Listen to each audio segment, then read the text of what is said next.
Sana all na lang talaga ang lahat sa mag-asawang sina Manny at Jinky Pacquiao. O, di ba? Mapapasana all sila, di ba?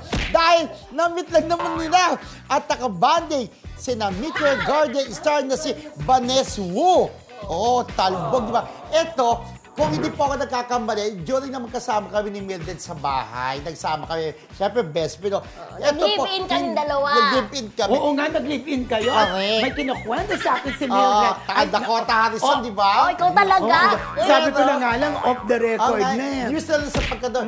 Pero ito po, kapag kayong hapon o alas 6 na, nagmamadali kami ni Mildred umuwi kasi pinapad yung Meteor Garden dahil nga dyan kasikatan yan nila na, ano ba tawag sa akin?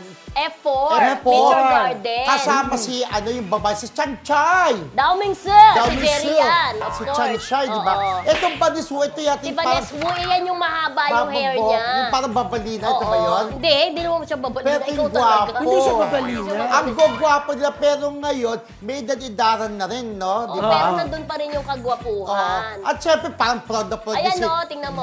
Jinky at si Manny Pacquiao na nagpa-picture with Vanessa Wu, di ba? Vanessa Wu? Ano ba? Parang, Vanessa Wu nga.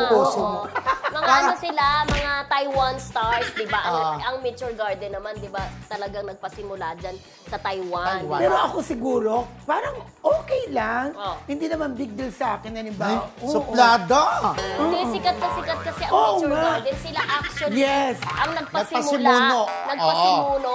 Tapos nagkaroon na nga ng F4, Boys Over Flowers. Ito na yung panahon ni Lee Min Ho ng Korea. Pero ako sumikat din, di ba? Pero ako nga talaga, okay lang, tama lang. Hindi ka mahilig Hindi ako masyado. Kanya-kanya kasi kikiligin. Pero kasi ang Pinoy talaga, sobra ang paghanga nila sa K-pop. Oo, na nag-start sa Meteor Garden na yan, di ba? And even my sister, si Rosel, ay mahilig sa BTS, di ba? And even Jed Madela and Lea Salonga, pumunta pa sa ibang bansa just to watch mga Koreano. Basta ako gusto ko si Jokoy.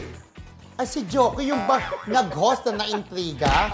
Yun si Jokoy. Yes, mahal ko pa tayo Anyways, mapunta sa go! iba.